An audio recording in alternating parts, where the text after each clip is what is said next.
Right, I think that's it. Good afternoon, everyone. Welcome to our webinar run by London Business School. And our topic for today is how to submit a strong application for our leadership programs. First off, a quick introduction. My name is Zenab Matloob and I'm the Senior Recruitment and Admissions Manager. I have been working in the Ember London Admissions team for 5 years in different roles. So I've had a lot of exposure to different parts of the admissions process and some exposure to the recruitment part of things as well.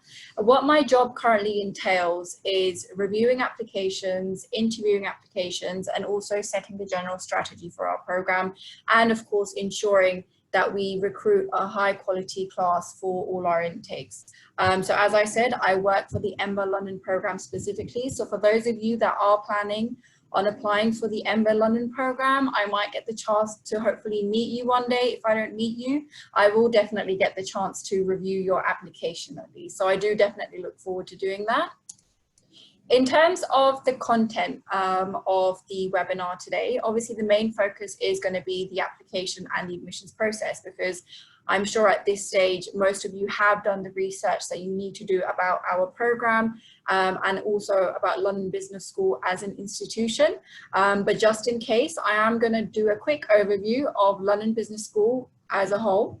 And then I'm going to do a quick overview of the programs that we offer within the leadership programs.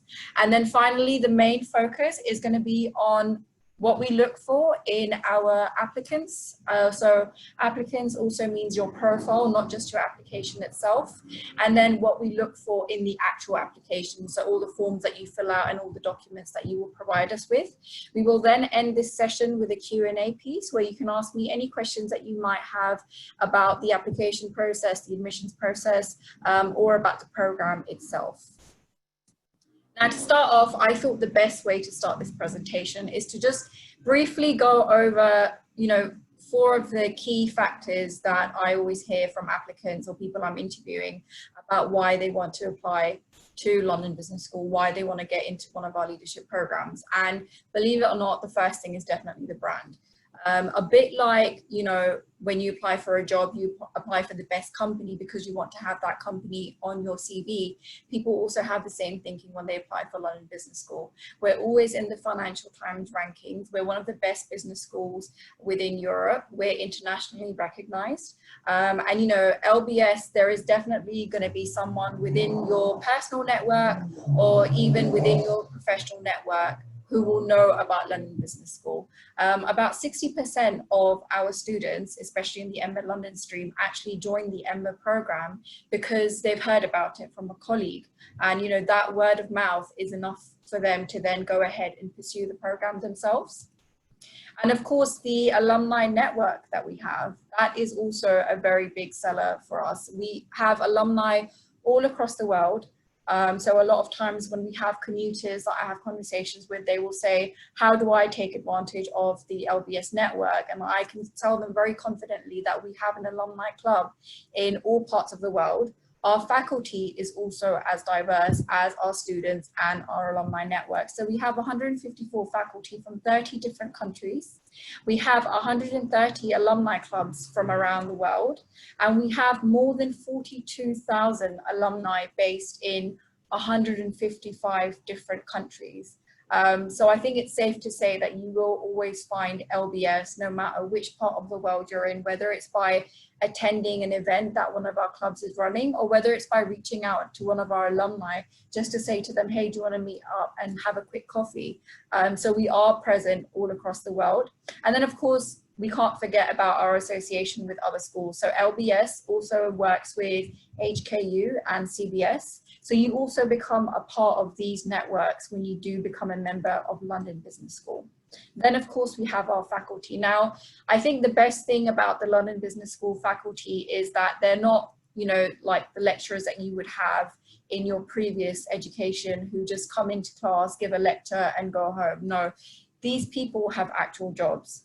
So, they're actually out in the business world, making an impact, gaining all that knowledge from the business world, and then bringing it back into class to share it with you guys. Off the top of my head, I know, for instance, Professor Linda Grattan. She's actually on the advisory board for the Japanese Prime Minister.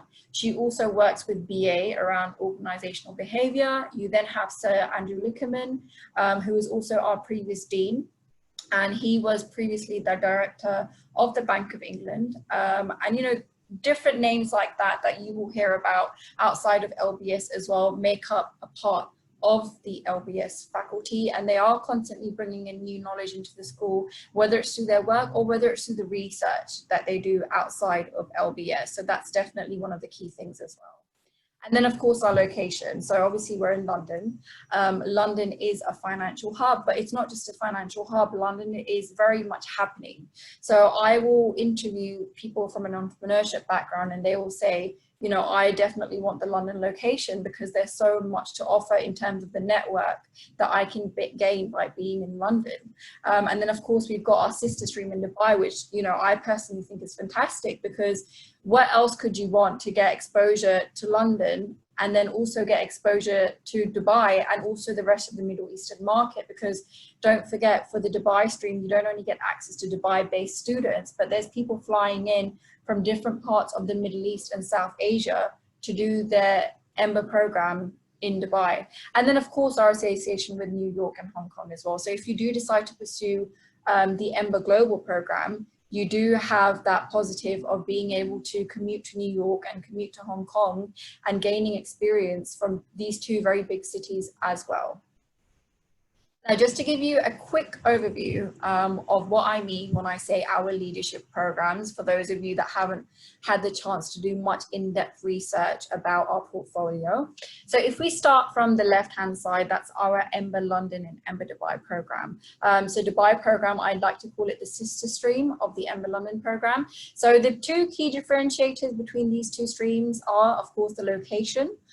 So, you know, which market do you want to gain exposure to? Do you want to gain exposure to the Middle Eastern market, or do you want to gain exposure to the London and European market? Having said that, I would also like to mention that we still get people based in Dubai or the UAE that will always want to commute to London to gain exposure to the European market. As long as you're able to convince us of the correct reasons and you're able to make that commitment to that commute, we are happy to consider you for either of the two programs.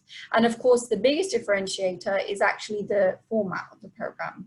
Now, the Dubai program takes place 1 week every month, and the London program takes place every other Friday and Saturday. That's 2 full days. And then we've of course got the EMBA Global Americas and Europe program. That's based in London and New York. And then the Global Asia is based in New York, London, but also Hong Kong.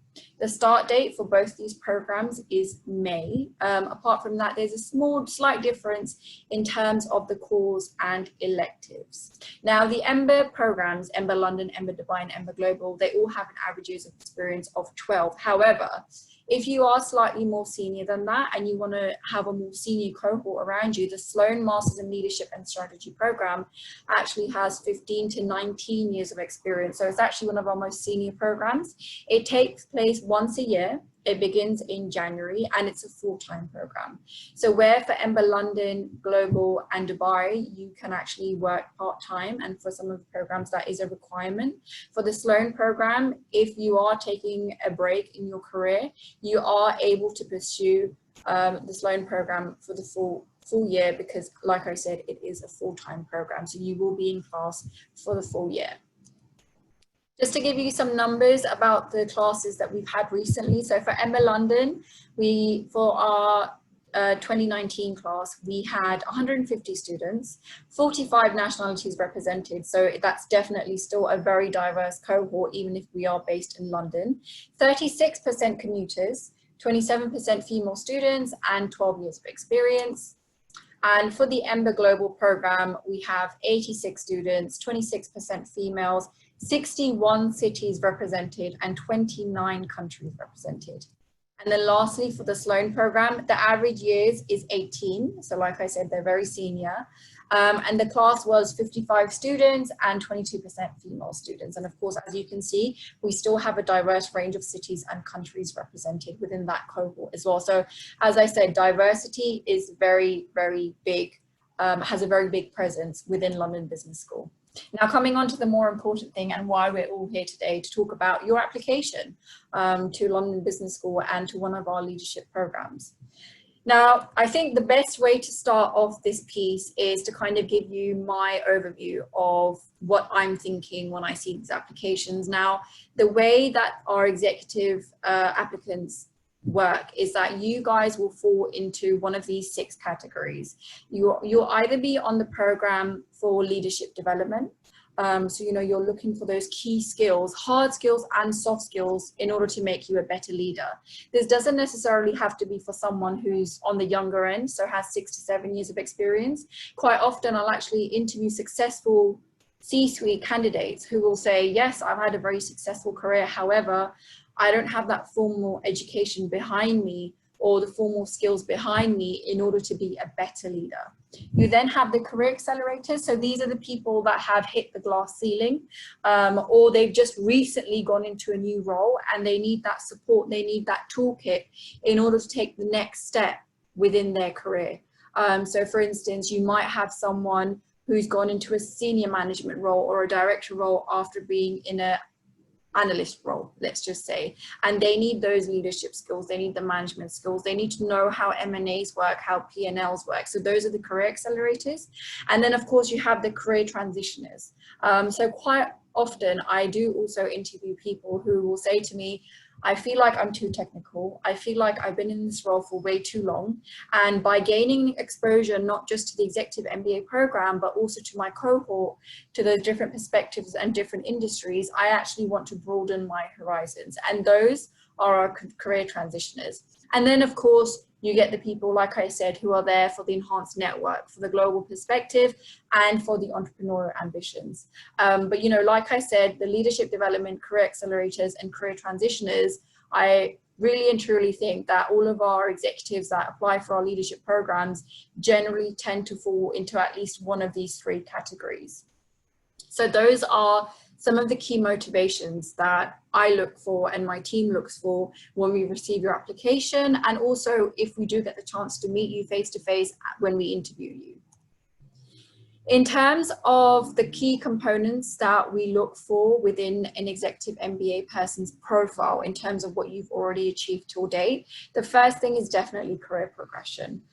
You know, when I say career progression, I mean change in responsibilities, increase in management responsibilities, increase in project sizes, increase in budget management.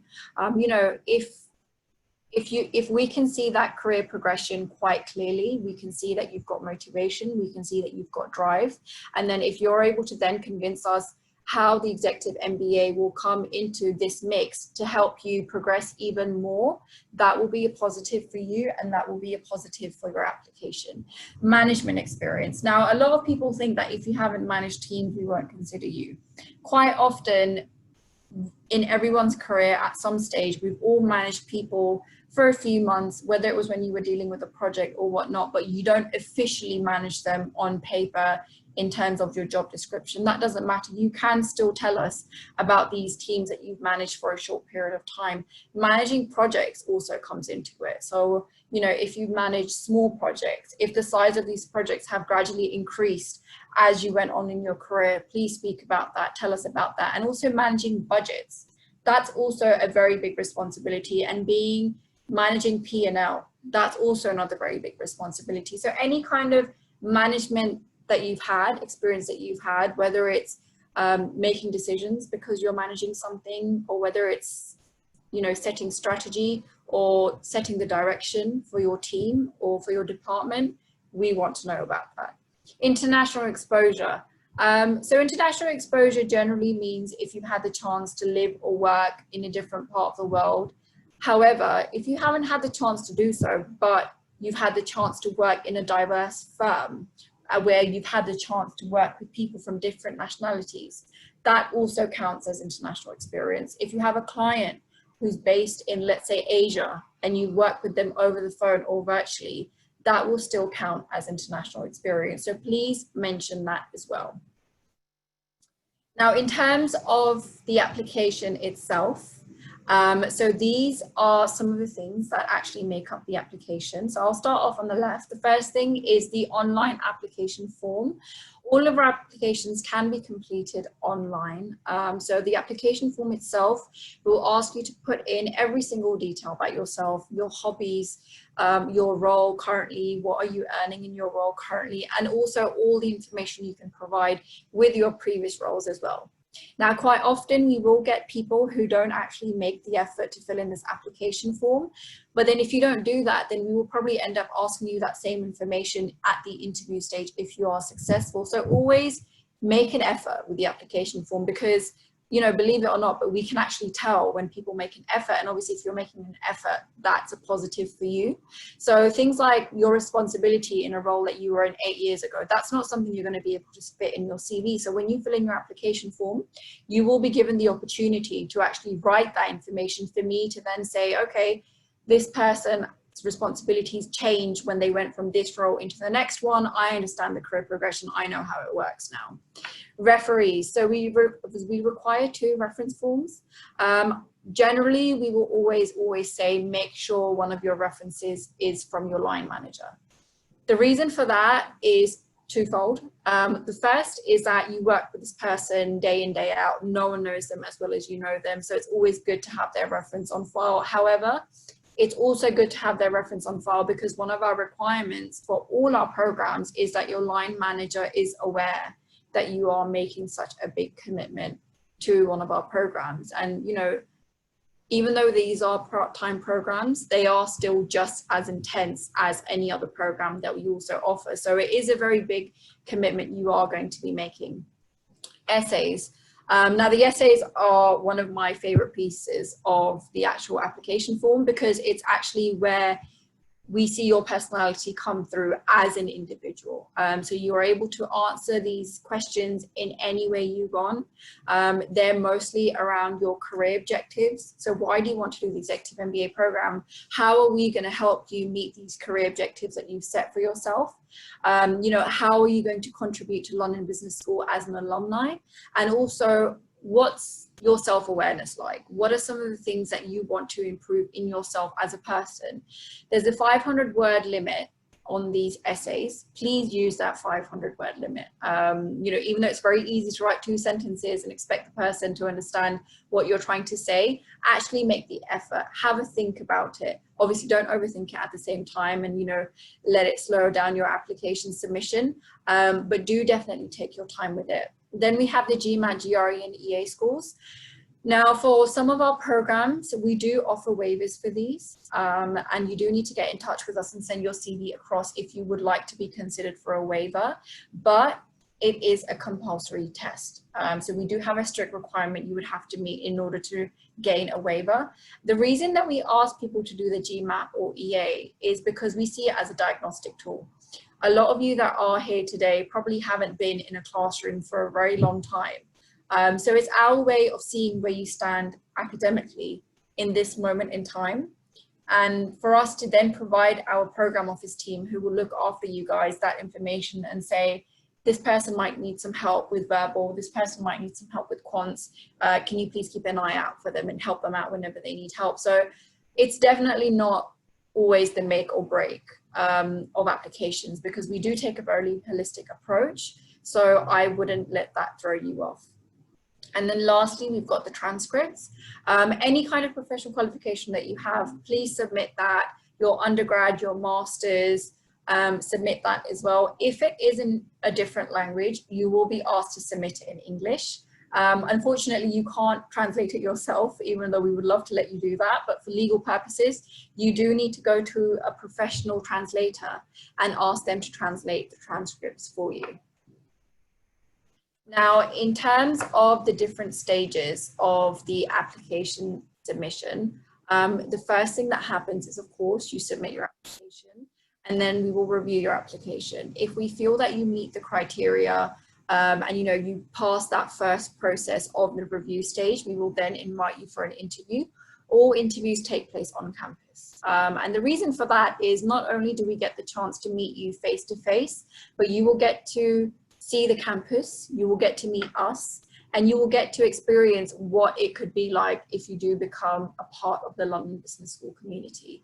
And you know, if we can, we do also sometimes try and arrange a class visit for you. So if you're flying in from a different part of the world, you know, the least we can do is give you the chance to sit in one of our classes and experience the classroom experience, because as much information as we can share with you, there's nothing like actually sitting in one of our classes and getting to hear the lecture and seeing the classroom dynamic. After that, if you are successful, you will receive a conditional offer or an unconditional offer. If the decision is pending, you will be put on a wait list. And when we put you on the wait list, we will always tell you how long you're looking to wait for. So we won't just leave you hanging. Sometimes when you're on the wait list, we might suggest that you do a second interview with another member of the admissions committee, just so that we can get more information in order to reach that final decision a lot faster. And then of course, if you are unsuccessful, it will have to be rejection or a reapply. And then of course, if you are successful, then the general way it always goes is that you'll accept your offer and you will be admitted onto the program. So that's it from me. I know that was a very quick overview of the program, but I hope I was able to give you a lot more insight into the actual admissions and application process itself. If you do have any questions, after this session, of course, that I'm not able to cover, please get in touch and send us an email to ember@london.edu for our Ember London program. For Ember Global, it's emberglobal@london.edu, and for Sloan, it's sloan@london.edu. And if you're here and you're interested in the Dubai program and you missed the session we had for Dubai a couple of days ago, you can get in touch with them by emailing emberdubai@london.edu. We do offer CV reviews. So I always tell people that that's normally the best first step to take if you are considering doing the program. Have that initial review by a member of our recruitment team who will be able to give you honest feedback about whether or not you're ready to pursue one of our executive programs. We can also put you in touch with one of our alumni or current students if you want to talk to them about their experience on the program. And we can also sometimes, if we do have the capacity, organize a class visit for you if you would like to see what you're making such a big investment into. And I think that's it from me. So what we'll do now is we will go over some of the questions that you guys have. Okay, so the first question is if I'm going to be talking about the Sloan application process. So I did slightly touch on Sloan program as well in terms of the admissions process. They are exactly the same for all of our leadership program portfolio programs. So a lot of the stuff that I've mentioned in the admissions process, I hope that you were able to take some note of it because it does also apply for the Sloan. So the applications for the January session are already open. They actually open at the same time as September. So they opened in March. So you should be able to submit your application for it now. I believe we have a deadline coming up for it on the 25th of August, I believe. For the GMAT, the minimum score is 650. However, if it is below 650, we will still consider it. Obviously, if it's too low, then we might not be able to, but you would have to send your score across in order for us to give you feedback on that. But we'll always look at the breakdown. So we'll look at your verbal score, your quant score, and your IR score in order to give you feedback on it. But if you haven't taken your GMAT yet, please do look into the EA as well if you can, because the EA is actually a lot more narrowed down than the GMAT. It requires less prep time and the test itself is a lot shorter as well. So the EA is made specifically for executive programs, whereas the GMAT is actually quite broad in terms of the topics it covers. And then we have a question around, is it important to stick to exactly 500 words for an essay, or can I be a little bit with a larger amount? So you do have to stick to the 500 words.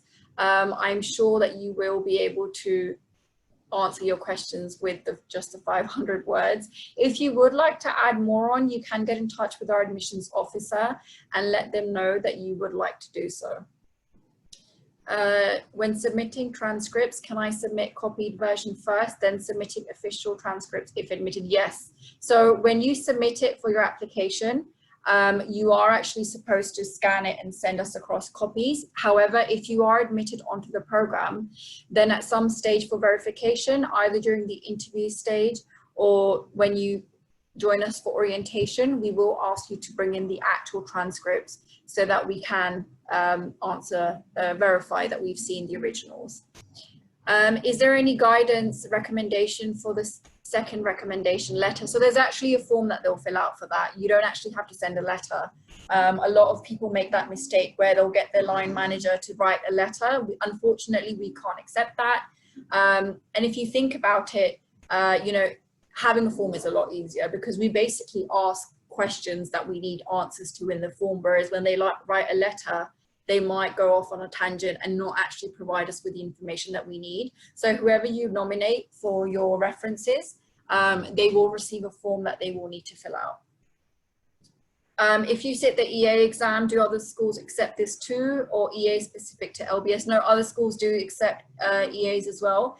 And it's actually a lot of other institutions that do executive programs too. So if you have a look on the GMAC website, gmac.com, you can find more information around that and also prep material for the EA and also practice tests. How often do you have people from unusual areas like mobile, gaming, apps, business? Quite often.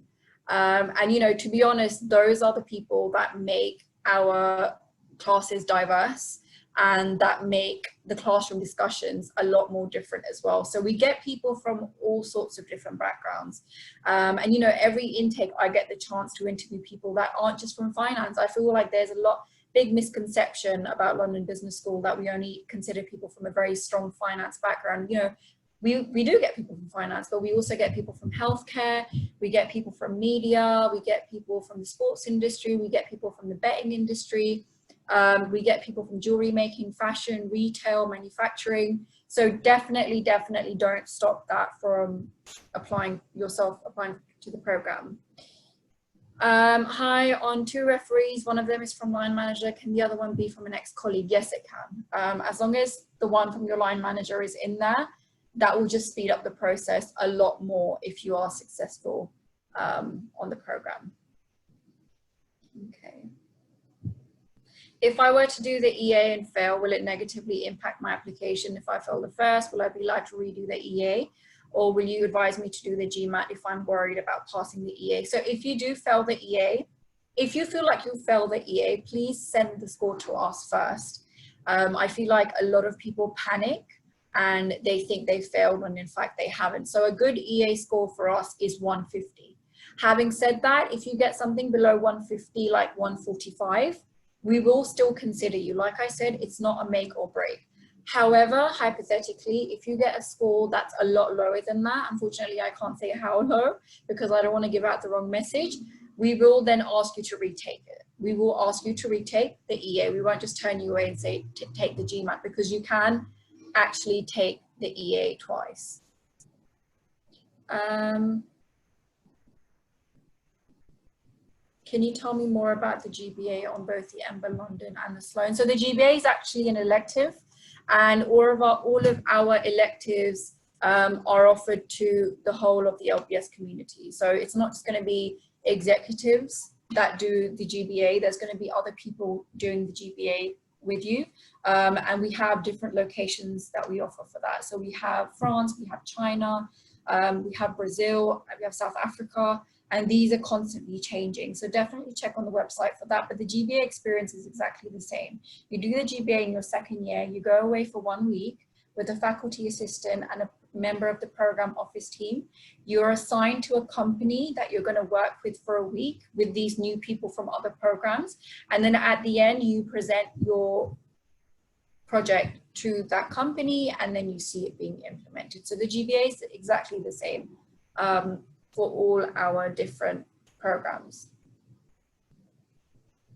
If you are unsuccessful in being admitted to the LBS course, do you provide feedback to help with future applications? Yes. So if you're a reapply, you will definitely get feedback about when to reapply and the different areas that you would like to you need to improve on. So for instance, if you're someone with 6 years of experience, we do accept applications with people from 6 years of experience for our EMBA programs. But if you need more management experience, then we'll say, okay, can you please go away and gain more management experience and come back? Because obviously our main aim is to make sure that the return on investment you get from our programs is as high as possible before we do consider you for the program, because it would be unfair if we let you onto the program but then you're not learning that much from it. So we'll always give you feedback.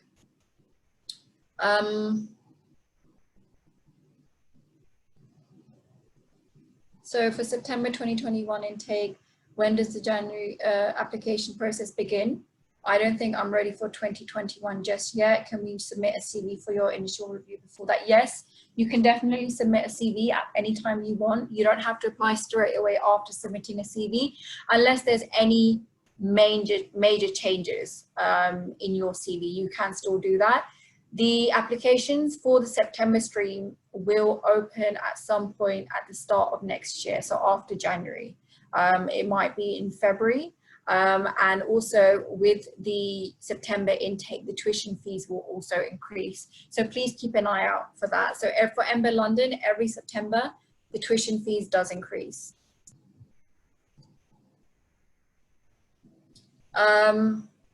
If unsuccessful for the EMBA, can you opt for the MBA? So the MBA team is different to us. They do have their own set of requirements and we have our own set of requirements. You would have to let us know that you would like to be considered for the full-time MBA program, and then we would pass your profile onto them, get feedback from them, and then discuss with you what they have said. So you can still do that. However, you can't apply for both programs at the same time. You need to decide which program you want and apply for that, because if we see on the system that you're applying for full-time MBA and an executive MBA, then we will have a chat with you and say, okay, which one is the best one for you? Which one is your first option?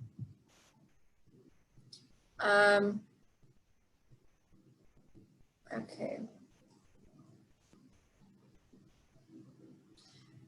Would I still be able to apply for the September EMBA London program? I will still need to do the EA. What is the exact start date of the EMBA London 2020 program? So the EMBA September 2020 program is starting mid-September. If you were to apply right now, your chances of getting on would be low because we are very close to closing that class. However, if you would still like to take a chance, you can apply, but you will be asked to do your EA within 1 day. That's unfortunately the negative about applying so late in the admissions process, that the turnaround period is very fast. So if you need more time to prepare for the EA, I would suggest that you consider the January intake instead if you need to prepare for it. Okay. What's the next deadline for the EMBA London January 2021 session apart from the August deadline you just mentioned? So we have a deadline every month. If you go on our website, you should be able to find those. However, we do have a rolling admissions process. So you don't have to follow these deadlines because they're just there to indicate to you where we are in the admissions cycle. So if you submit an application before a deadline, we will still consider it. So if you were to submit an application, let's say tomorrow, we would still consider that for the January program. If any programs are cancelled due to COVID-19, would you consider an applicant for a different program that doesn't require international travel? That would depend, because if you're already halfway through the program, then we would need to discuss that with the program directors, whose job is to make sure that the impact on your journey as an LBS student is as minimum as possible. So that's something that would have to go to the directors to be discussed, and the decision will be made on that. Obviously, if you do decide to go from one program to the other, we would have to make sure that you understand about this step and this decision that you are going to be making.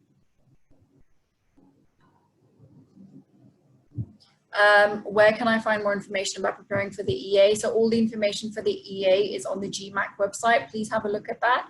The advantage with the EA being quite new in comparison to the GMAT is that the material for the EA is mostly on the GMAT website itself. So please have a look on the GMAT website and you will find prep material and also practice tests on there. What are the scholarships available for EMBA London and what criteria do they have? So for EMBA London, we've got the Laidlaw scholarship, which is for women specifically. And then we have the 30% club scholarship, which is also for women, which is merit-based, and that will cover up to 50% of your tuition fees. And the Laidlaw is also 50% of your tuition fees. So sometimes in some cases when the pool for scholarships for women has been quite competitive, we have had to split the 30% club scholarship up. And then we've also got a new scholarship that we've recently introduced, and that's called the Diversity Scholarship. So it's basically for people that we believe will add diverse thinking and a diverse perspective into the classroom discussions. And that's something which, as I said, is new, and you will be able to see information about it on the website very soon. And that's reserved for both men and women.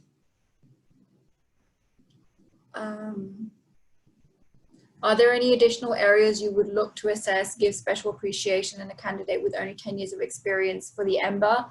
I think if you've got 10 years of experience, I'd like to see your career progression. Not because you're younger, but just to see what you've achieved in those 10 years, because you're slightly lower than the average that we have. And also what's next? You know, where do you want to go if we do consider you for our program? You know, what are the next objectives you've set for yourself? So it would definitely be your essay and your CV that I would like to see. Okay, so what's the EMBA format due to the ongoing coronavirus travel restrictions? So I'm going to talk about the January stream because I assume that's the one that you're referring to. So for January, by then, from the information that we have right now from the government and the advice we're receiving from them, we are expecting classes to resume as normal for the January intake. However, please do keep in mind that these things also change when the coronavirus situation also changed in the outside world. But at this moment in time, from what we're being told, the January intake will proceed as normal. Will remote instruction be considered in the event the travel restrictions are still in force? Yes. So we are very much embracing the digital side of things. Obviously, the main aim of the program is to have you guys in class face to face. So if you are able to do that, you will be expected to do that. However, if it is a case where there's a second wave of the virus, then in that case, we will move to digital, and we, of course, will be understanding about the fact that there is a travel restriction from where you're based. Do we need to apply for scholarships during the application process after we've been admitted, or we automatically considered upon the application process? So for the Laidlaw application, you can apply for it at any time. You will only be considered for it once you've actually received an offer. And for the 30% club scholarship, you will only be considered once you've accepted your decision offer. And then for the diversity one, it will also be as soon as you've submitted an application. As I said, that's still under work, so we'll reach out to our pool and let you guys know what the requirements are to submit an application for that. Okay.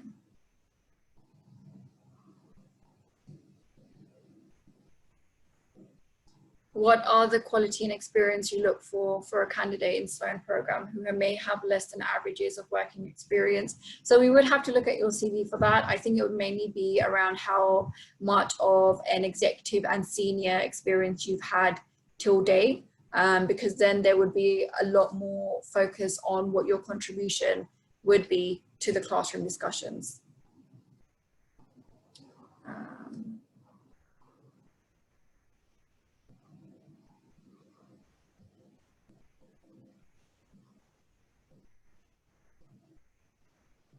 Okay, and then we've got a question on submitting an application without an EA score. So you can actually submit an application without an EA score. All we will do then is we will fast track your application.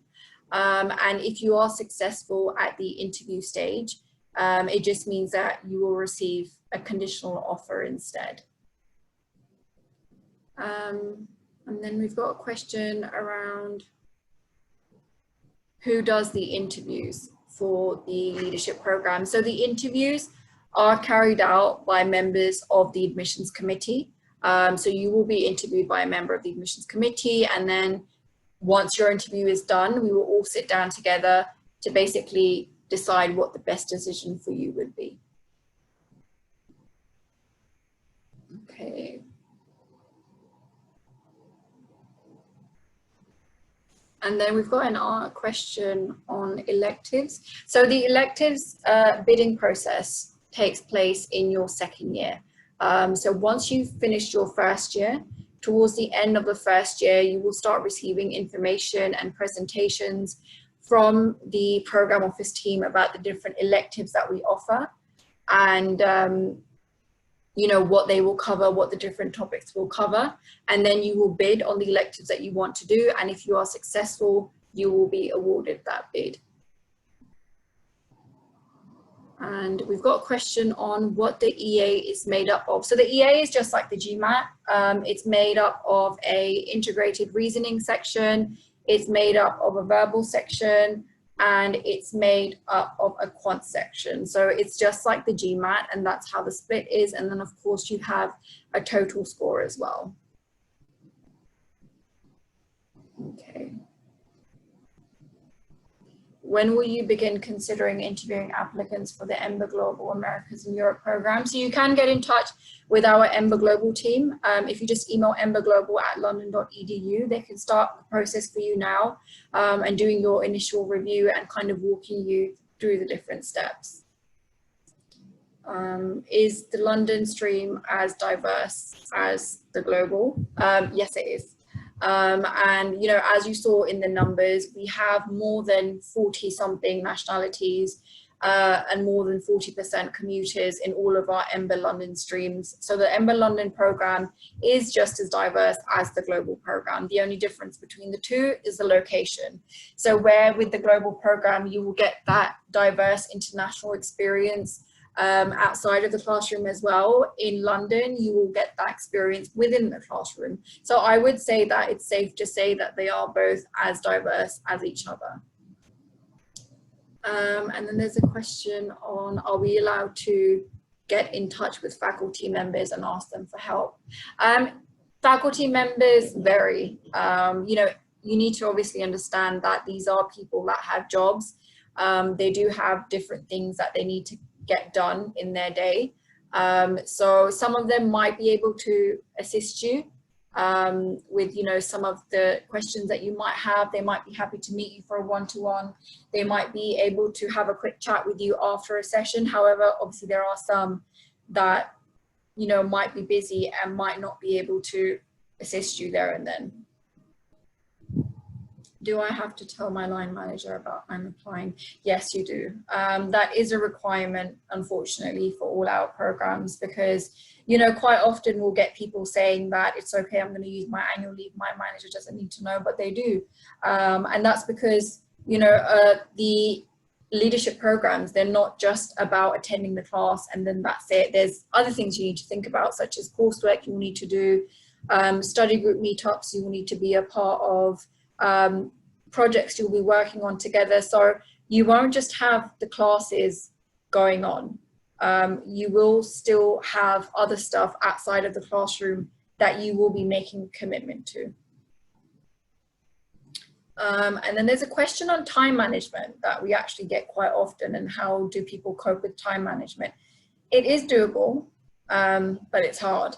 And, you know, that's something that our candidates always share with us. So someone that I've met at the interview stage, when I meet them about halfway through their first term, I think they like to call term one the teething stage. But, you know, it is very much manageable. I'm yet to come across someone who wasn't able to cope with it. I think the key thing with time management is to basically manage everyone's expectations around what you are about to do. So not just your work, but, you know, also your personal network. So have that conversation with your partner, have that conversation with your children.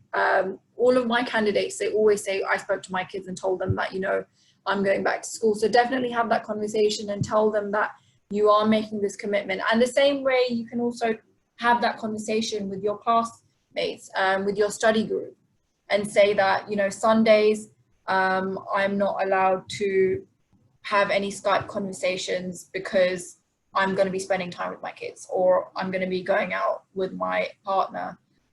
So that is something that you do need to do. So definitely have those conversations. And, you know, it's actually, there's a very big piece on that in the application as well.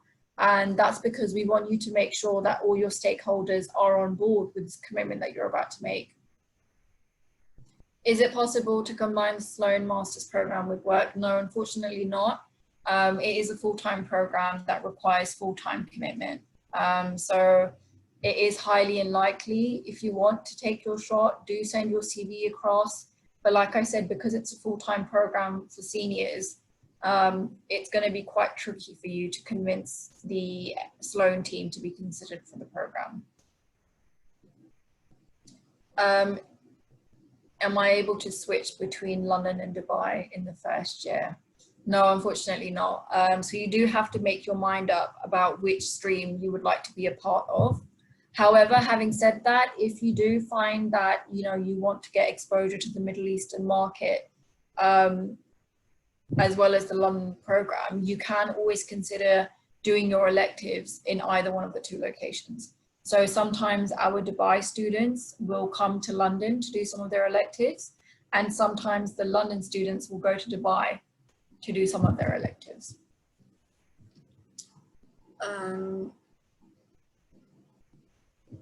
How long shall I wait before I submit my application?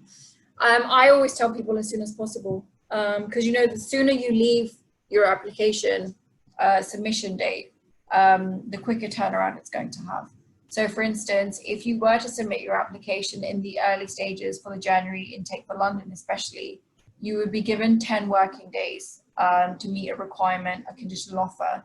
However, if you were to submit in the later stages of the admission cycle, it would basically be a case of, can you meet your conditional requirements within 5 days, or even 3 days in some instances if you leave it too late. And, you know, the reason that we do this is not to put pressure on you, but it's just to give you enough time to meet the requirements, secure a place on the program, and then be able to commit to the program, prepare for the program, do all the pre-work that you need to do for the program. Any tips for the interview process? I think don't be nervous, because that will be very evident. Definitely let us see your personal side as well. The interview is more of a conversation. Always remember that it's not a test. We're not going to make an assessment there and then. We're not going to judge you there and then. Or of course, put your best suit on as well when we do your interview. And then ask as many questions as you want. You know, it will be the first time you'll get to meet one of us face to face. So make sure that you come prepared with any questions that you might have for us, or any concerns that you have. If you have any concerns, you can always share them with us. And, you know, because our job is to eliminate those concerns. So do share those with us as well.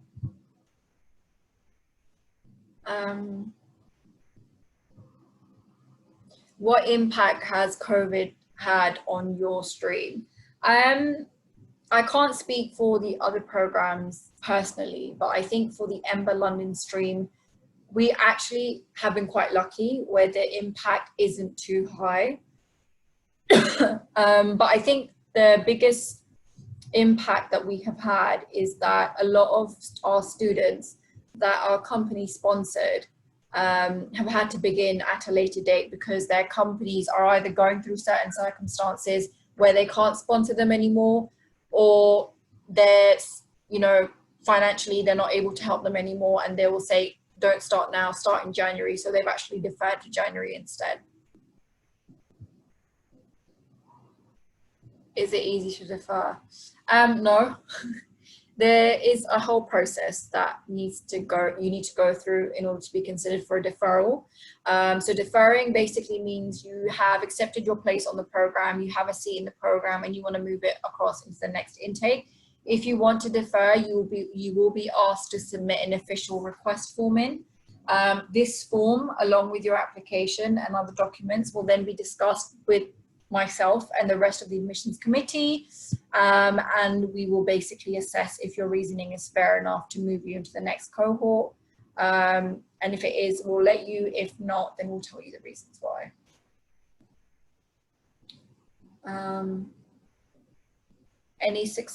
Any tips for being successful on the program?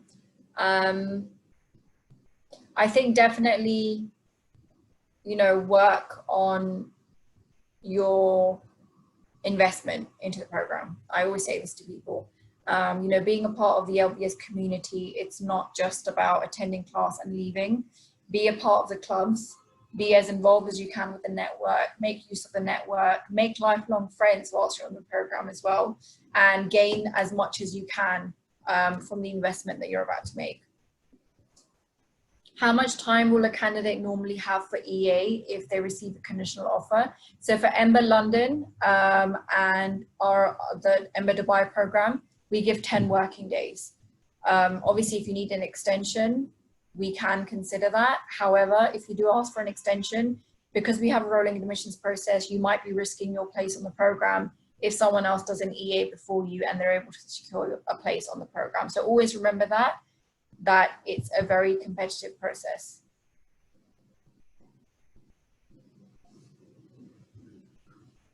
What career support is offered in the Ember programs, recruitment, events, networking, etc. So yes, we do have lots of different workshops that our career center staff run, and these will be attended by people from different companies that you might not always gain exposure to. So we actually had a women's event a couple of weeks ago where one of our alum mentioned how she was in a asset management company, I believe. And then when she was at LBS, she came across someone who was in Amazon, and then now she's working in Amazon. And, she said how she didn't ever think she would be able to gain that kind of a network where she would be able to work for such a big firm through LBS. We also have coaches that will work with you throughout the 20 months that you're on the program. So their job is to guide you to achieve those career objectives. We also have external coaches that come in. So someone that might be from the field that you're in might come in to basically speak to you about how you get to that point in your career that you want to get to. And then we also have our market experts that can give you insight into different parts of the world, different industries and different sectors. So the Career Centre support for Ember students is definitely more of a supportive role in comparison to our other younger programs where it's more of a guiding role, if that makes sense. Okay. And then we've got one more question, and that is, how long after the review can we hear a decision? So it normally takes up to 5 to 10 working days. It is generally very quick, but obviously at the same time, we want to give you guys enough time to prepare for the interview as well. The interview format varies for all our programs. So for the global program, it's just a Q&A piece. For Ember London, there's a 10-minute presentation involved at the beginning where you'll have to make a pitch as to why we should select you for the Executive MBA program. And then for the Sloan program as well, it's just a Q&A piece. So it varies for all of our programs. But like I said, don't overthink it, and always let us see who you are as an individual and as a person. And always bring questions, because that shows us how invested you are in getting into London Business School. Great. I think that's covered most of the questions. I know it wasn't all of them. If you guys have any specific questions, please get in touch with us by emailing our team, emberglobal@london.edu for Ember Global, emberlondon@london.edu for Ember London, and emberdubai@london.edu for our Dubai program. And we will be able to help you with any other questions that you might have. I hope that this session was of some use to you, and I hope I'm able to review your application in the future, and hopefully meet some of you as well. Have a lovely rest of the evening. Take care. Bye-bye.